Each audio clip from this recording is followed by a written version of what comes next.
Hi, my name is Manyani Maseko and I am a partner at PPM Attorneys. Today, I will be discussing social media images and videos. In particular, when can you use them? So you found a Facebook photo or an Instagram image or perhaps even a YouTube video that you really like, but can you use it?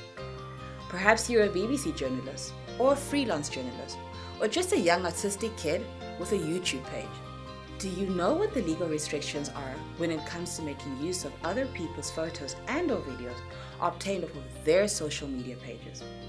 It is important to note that a person who creates a photo or video becomes the automatic copyright holder of that photo or video, regardless of whether they elect to upload it to a social media page such as Facebook, Twitter, Instagram, Google+, YouTube, Vimeo. The list is endless. But what is copyright? In a nutshell, copyright refers to an author or creator's right to control certain actions with regard to their creative work. In particular, the making of multiple copies of that work and the dissemination thereof. Because copyright is retained by a copyright holder, it therefore follows that permission must be sought when attempting to use a photo or video found on someone else's social media page, as well as a credit for such copyright holder and, where necessary, compensation for use of the photo or video. Nowadays, people are becoming more social media savvy and realizing that there may be some kind of benefit should their photos or videos be used, especially where the requisite permission has not been sought or even granted. There have been many instances where people have stated, "Hey, I made that video. How did they get paid? I deserve to get paid. Where's my check?" Is this considered greed? Or do these people have legitimate concerns? Here are a few questions you may want to consider before using a photo or video from someone else's social media page, bearing in mind that this list is not exhaustive. Has a requisite permission been sought to use a photo or video?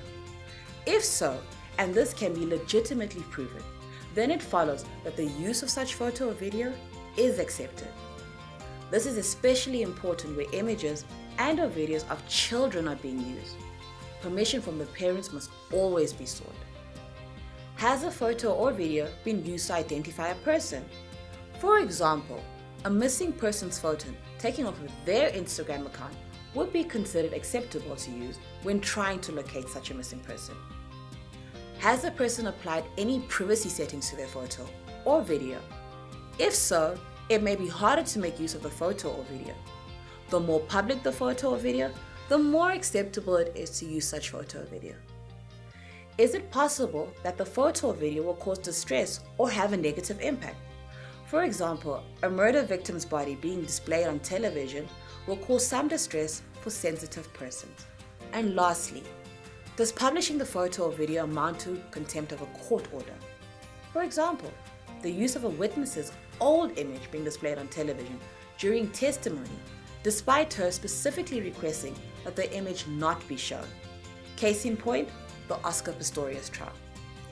Failure to properly consider these questions could ultimately lead to being liable for copyright infringement, and thereafter, even compensation to the person who does indeed own the copyright to the photo or video.